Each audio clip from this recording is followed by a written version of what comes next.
भारत की वायु शक्ति को और मजबूत करने के लिए रूस ने एक अहम प्रस्ताव रखा है। रूस ने भारत को अपने 5वीं पीढ़ी के Su-57 स्टील्थ फाइटर जेट की सप्लाई और लोकल प्रोडक्शन का ऑफर 7M1E जो दुनिया में किसी को नहीं दिया पुतिन ने, वो भारत को दिया है। यहाँ तक कि ये हालत है कि पाकिस्तान अभी भी स्ट्रगल कर रहा है कि उसके जो रनवेज है वो अभी तक रिपेयर नहीं हुए हैं, वो रिपेयर करने में लगा है और सुकोई 57M1E हमारे पास आ गया। लेकिन इसके साथ ये जो डिफेंस का ट्रांसफॉर्मेशन है हमारे कंट्री के अंदर हो रहा है, कहाँ तो इंपोर्टर थे, कहाँ एक्सपोर्टर बन रहे हैं। दिया है रशिया कहता है देखो जो राफेल का फाइटर है that is 4th generation 4.5 generation आप कह लो, हम आपको 5th जनरेशन टेक्नोलॉजी दे रहे हैं हाथ में पकड़ा के। कंप्लीट सोर्स कोड चाहिए, डन। स्टेल्थ टेक्नोलॉजी चाहिए, डन। इंजन की टेक्नोलॉजी चाहिए, डन।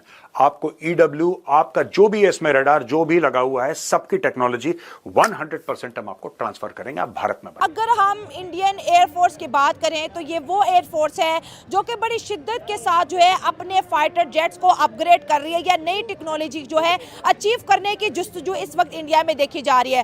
ट्रंप ने जी F-35 फाइटर जेट देने का ऐलान कर दिया इंडिया को। ये वो फाइटर जेट है, जब ट्रंप पहली दफा प्रेसिडेंट बने थे तब भी इंडिया जो है इनसे डिमांड कर रहा था, लेकिन तब जो है इंडिया ने रशिया की ऑफर भी एक्सेप्ट कर ली थी S-400। आज इंडिया के पास दो बड़ी ऑफर, जॉइंट प्रोडक्शन की ऑफर मोदी साहब को आ गई है।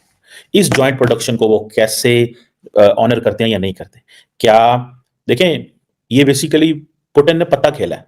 पत्ता ये खेला है कि मोदी को एक ऐसी चीज दो जो उसको चाहिए, जो वो भी दे रहा है, जो शायद अमेरिका भी दे। तो आप करोगे क्या कि आपने मोदी को मुश्किल में डाल दिया है कि हाँ भाई अब फैसला करो कि तुम्हें स्टेल्थ फाइटर जेट मिल रहा है, स्टेल्थ फाइटर जेट मिल रहा है, सुपरसोनिक कैपेबिलिटी है, फिर उसके अंदर एडवांस एवियोनिक्स हैं, मल्टी रोल कैपेबिलिटीज हैं, एक कॉस्ट इफेक्टिव ऑल्टरनेटिव है F-35 का एंड इवन F-25 का जो कि लोअर कॉस्ट पे आपको मिल रहा है। ठीक है ना जी, तो वो उनको इस चीज के प्रति समझ आ रही है।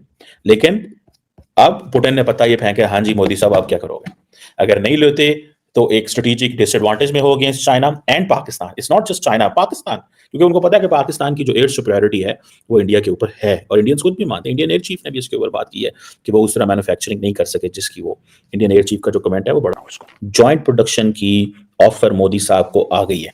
इस जॉइंट प्रोडक्शन को वो कैसे ऑनर करते हैं या नहीं करते, क्या देखें, ये बेसिकली पुतिन ने पत्ता खेला है।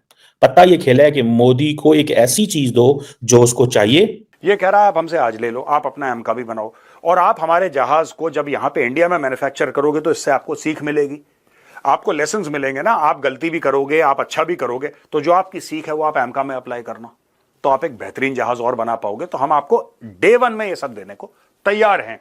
ये रशियंस कह रहे हैं कि आप, हमने देख रखा है आपका सारा मामला, आप जाके वहां पे बना लो। यही बात मैं आपसे कह रहा था कि Indian air force is very very comfortable with Sukhoi, very comfortable. और यहां पे 220 से ज्यादा ये ऑलरेडी बना चुके हैं नासिक में। तो कह रहे हैं कि आपके पास बेसिक इसका पूरा वहीं पे पैराफर्नेलिया पड़ा हुआ है नासिक में, आपको क्या करना है, यही तो लेकर आना है, यहां पे मैन्युफैक्चर आपको करना है, बाकी टेक्नोलॉजी हम दे रहे हैं आपको। मेरा नहीं ख्याल दुनिया में कोई ऐसा लीडर होगा। I do not know if there is any leader in the world when he goes abroad तो उसको लोग मिलने आते हैं, उनको लोग मिलने आते हैं। नरेंद्र मोदी को इस चीज का एडवांटेज है कि नरेंद्र मोदी को लोग मिलने आते हैं। मोदी हर कीमत पे बाहर लोगों को वेलकम करता है, रिसीव करता है भाई। ठीक है जी, और वो जानबूझ के मोदी की जो PR की जो वो गेम है वो आम लोग नहीं समझ सकते।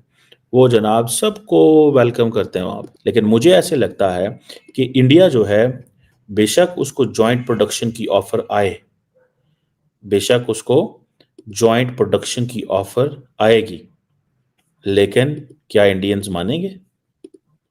क्या रास्ते खुलेंगे? क्या कुछ ऐसा होगा?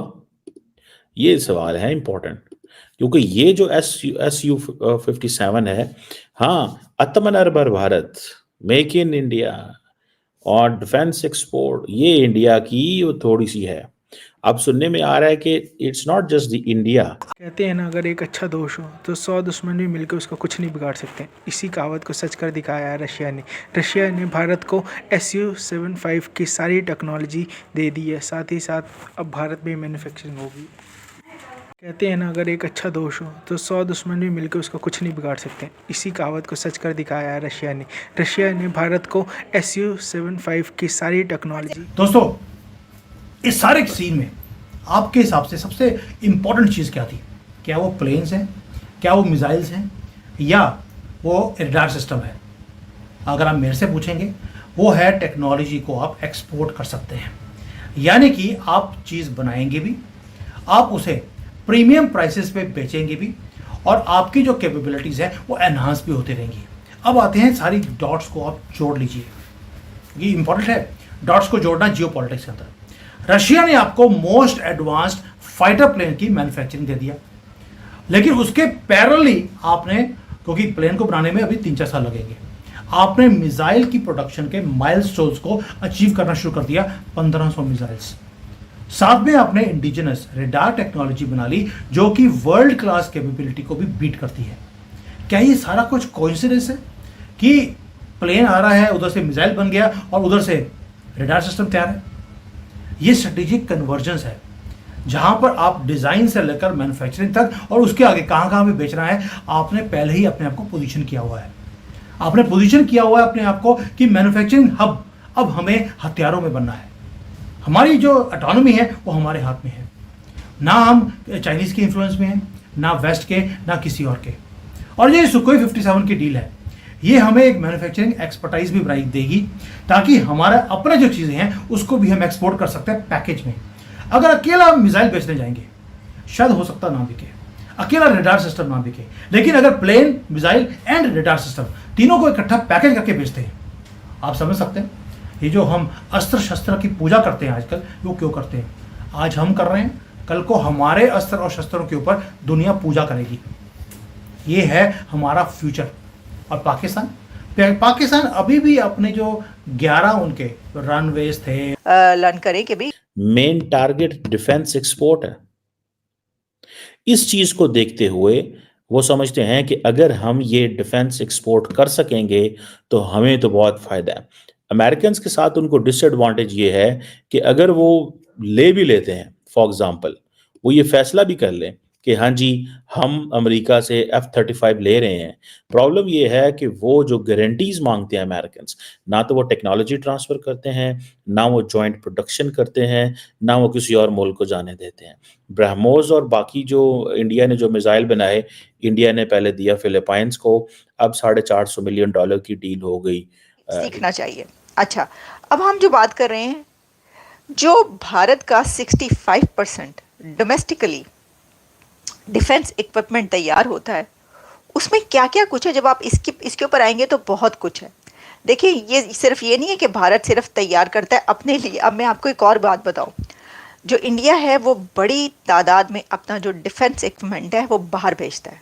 यहाँ तक कि क्या आप जानते हैं कि रशियन आर्मी जो बूट्स पहनती है वो इंडिया से तैयार होके जाते हैं।